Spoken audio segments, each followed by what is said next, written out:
आपले गडचिरोली पोलीस आणि C60 यांचं मी मनापासून अभिनंदन करतो की एक अतिशय महत्त्वाचं ऑपरेशन त्यांनी केलेलं आहे।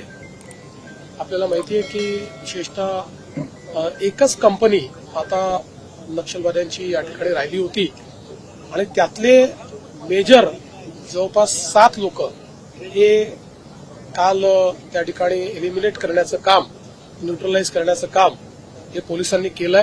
हा कदाचित गडचिरोलीच्या इतिहासातलं एक सगळ्यात कठीण अशा प्रकारचं ऑपरेशन होतं, कारण अंधारामध्ये त्या ठिकाणी ऑपरेशन करायचं होतं। 3 दिवस आमचे पोलीस सातत्याने हे ऑपरेशन करत होते। हा एरिया असा आहे की ज्या एरियामध्ये आपण कधी ऑपरेशन फारसं करत नाही, अतिशय डेन्स एरिया अशा प्रकारचा आहे। त्या एरियामध्ये खूप मोठ्या एरियात 2 घेरे आपल्या पोलिसांनी त्या ठिकाणी घातले होते आणि प्रचंड फायरचं एक्सचेंज होत होतं।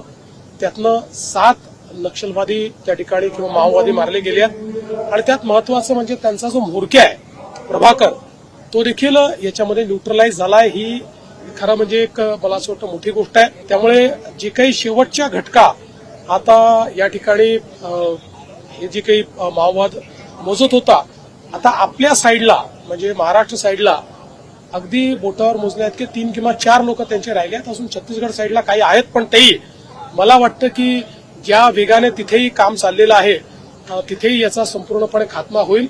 आमच्या पोलिसांनी जे हे केलेलं कार्य हे अत्यंत मोठं आहे। दुर्दैवाने याच्यामध्ये एक आमचा पोलीस देखील शहीद झालेला आहे।